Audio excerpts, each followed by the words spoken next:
তার নানা নাতি নানিরে মেরে ফেলতে যাচ্ছে, এখানে আবার নাতিনেরও ছবি ভিডিও করে। আরে নাতি তুই তো তোর নানির আগে বাঁচাইতে যাবি। কিন্তু আজকাল কিন্তু এই জিনিসটা খুব কমে গেছে, সবাই ওই ভিডিও করার জন্য ব্যস্ত থাকে। সে যদি ওই ভিডিও বা ওই মোবাইলটা যদি তার দিকে ছুঁড়েও মারে, ওইটাও কিন্তু একটা বড় ধরনের ইম্প্যাক্ট হয়। কিন্তু আমাদের দেশে কিন্তু এই জিনিসটা কিন্তু কমে যাচ্ছে। নির্বাচনটা হলো সুষ্ঠু এবং সবভাবে হওয়ার জন্য কিন্তু শুধু আইন শৃঙ্খলা বাহিনী এটার ক্ষেত্রে মেইন ভূমিকা পালন করে। যারা নির্বাচনে অংশগ্রহণ করবেন তারা, এই ভাইরা যারা বড় আছে, এরা আপনারা দেখছেন আগে কোনো একটা ঘটনা ঘটে, এটা কিন্তু একটা কোনো কিছু ঘটনা ঘটলে আমাকে ধর্মেও আছে, কিন্তু এটা একটা ইমানি দায়িত্ব আপনি কিন্তু এটা প্রতিহত করা। কিন্তু আমাদের ক্ষেত্রে দেখবেন যে জনসমক্ষে একটা ঘটনা ঘটে যাচ্ছে, কিন্তু কেউ এটার প্রতিহত করতে আসছে না। কিন্তু আজকাল কিন্তু এই জিনিসটা খুব কমে গেছে, সবাই ওই ভিডিও করার জন্য ব্যস্ত থাকে। সে যদি ওই ভিডিও বা ওই মোবাইলটা যদি তার দিকে ছুঁড়েও মারে, ওইটাও কিন্তু একটা বড় ধরনের ইম্প্যাক্ট হয়। কিন্তু আমাদের দেশে কিন্তু এই জিনিসটা কিন্তু কমে যাচ্ছে। আর সব জায়গায় তো আইন শৃঙ্খলা বাহিনীর লোক সব জায়গায় তো প্রেজেন্টও থাকে না, এরা হয়তো পরে এসে উপস্থিত হয়। তো আপনারা বলবেন যে তাকে তো আগেও ধরে ফেলানো যায় কেন? কিন্তু আগে তো এত সংখ্যা তো ধরা মানে আমাদের পক্ষে সম্ভব হয় না। এই যে গাজীপুরে যে ঘটনাটা ঘটছে, এটা খুবই একটা দুঃখজনক এক ঘটনা।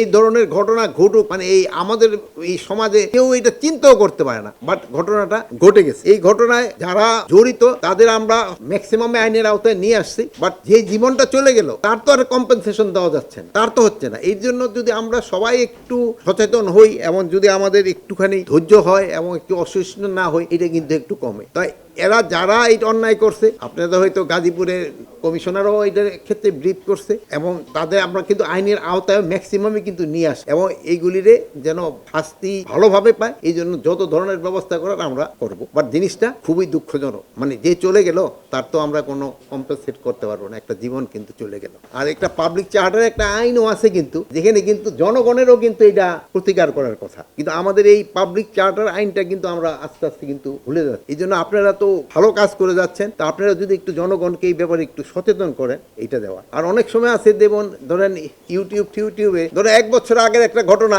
এটা দিয়া একটা পোস্ট ছেড়ে দিল, এখন হয়তো এই পোস্টটা ওই যে পড়তে হয়তো ইউটিউবে নাকি আবার পয়সা পাওয়া যায়, এই জন্য কিন্তু অনেক এই জিনিসটা করে। কিন্তু আবার ধরেন যে শেরপুরের যে ঘটনাটা হচ্ছে, এটা কিন্তু আবার রিসেন্ট ঘটনা, মানে স্বামী স্ত্রীরে করতে যাচ্ছে, এখানে আবার নাতিনেরও ছবি ভিডিও করতে। আরে নাতি তুই তো তোর নানির আগে বাঁচাইতে যাবি, ওটা না যায় সে ভিডিও করলে সে হয়তো পয়সা রোজগার করার জন্য করতে। এইতে দেখেন যে আমাদের যে সমাজের অবক্ষয়টা কত জায়গায়। তার নানিরে মেরে ফেলতে যাচ্ছে, কিন্তু নাতির কোনো বিকার নাই, সে হলো তার পয়সা রোজগার করার জন্য সে ব্যস্ত, যে এটা ইউটিউবে ছাড়বো, এটা করে ছাড়বো।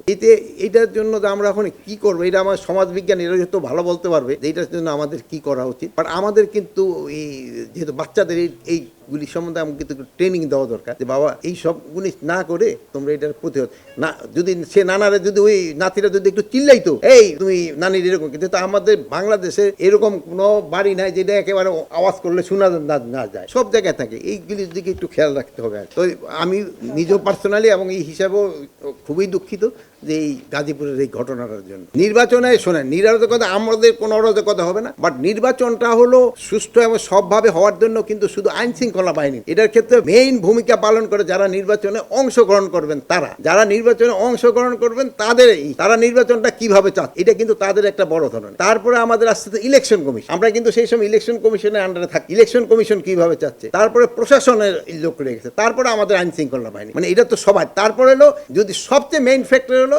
জনগণ কিভাবে করে, যেহেতু তার তো যেতে হবে ভোট কেন্দ্রে, মেইন ভোটটা তো তার না। নির্বাচন দায়টা আসবে না, নির্বাচন উপরটা ভালো হলে আমার লোকে প্রশংসা করবে, তাই আমার কেন করবে, প্রশংসা করবে। আমি এরকম ভাবে একটা নির্বাচন করে যেতে যাচ্ছি যেন লোকজন আপনারা যেন প্রশংসা করেন, দেখা হলে যেন বলে ভাই কেমন আছেন, যেন আপনারা মুখ ঘুরে না নেন, এইটাই আমি চাই। এই জন্য তো আমি সুষ্ঠু না হলে আপনাকে সহ একসাথে কাঠগড়ায় দাঁড়াবো। এই বাজেট তো আমরা এখন বাজেট তো ইলেকশন কমিশন থেকে, নির্বাচনের জন্য বাজেট কিন্তু স্বরাষ্ট্র মন্ত্রণালয় দেয় না, নির্বাচনের বাজেট ইসেদের দেখা দেয়, এই ক্ষেত্রে ইসেরা দেয়, এই কি বলে ফিনান্স দিবে ইলেকশন কমিশনে, আর ইলেকশন কমিশন এই খরচটার জন্য আমাদের কিছু টাকা দেয়। আরেকটা জিনিস ছিল, আপনাকে একটা খবর জানাই যে বর্ডার গার্ডের যে ইন্ডিয়ান যে বর্ডার গার্ড ডিজি, ওনার এখানে একটা ভিজিট আছে, মানে ওই যে আমাদের যে নর্মালি হয় ওনার হলো 25 থেকে 28 আগস্ট, উনি আবার আসতে আসতে যেহেতু আমাকে প্রতি 6 মাস পর যে হয়, এটা তাদের এটা কোনো নির্বাচনের ইয়ের জন্য না, নির্বাচন যেন ভালোভাবে হয় এই জন্য সবাই চেষ্টা করবো। আপনাকে অনুরোধ করবো আপনারাও ভালোভাবে কভার দিবেন, তাই নির্বাচনটা খুব ভালো হবে, এটা সবাই সহজে মেন তো জনগণ, জনগণের জন্য সব।